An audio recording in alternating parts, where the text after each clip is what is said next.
mga boss. Ito na yung hito. Lagyan natin ng asin mga boss para matanggal yung dulas niya at mamatay siya mga boss, pati suka. Yan.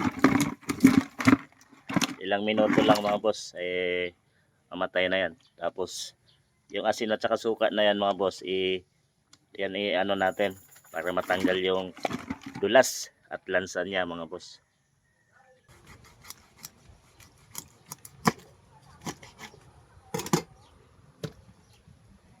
Ito na mga boss, oh. Yung hito iniwahiwa na natin.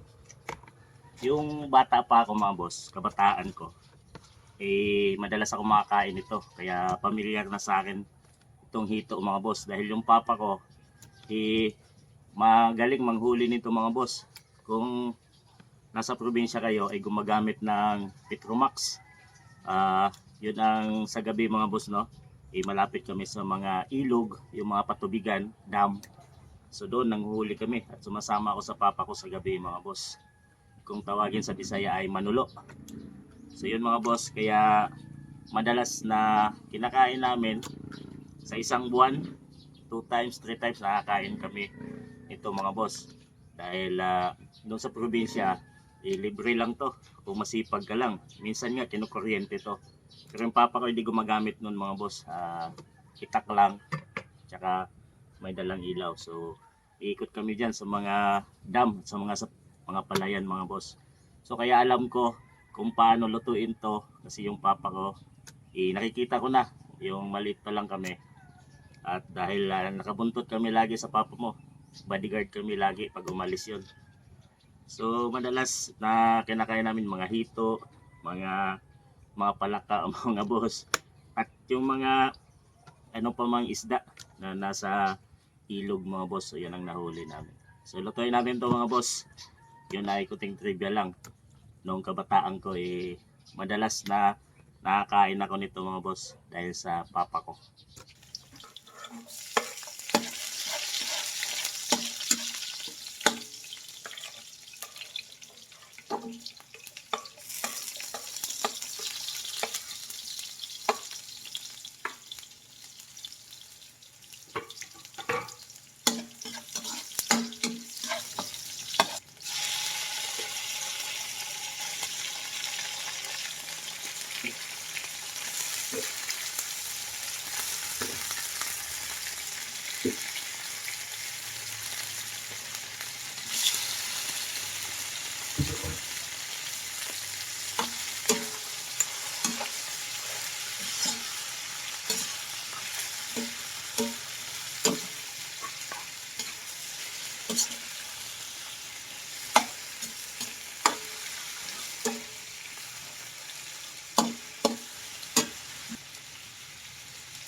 adobong isdang hito mga boss. Let's go, ito na.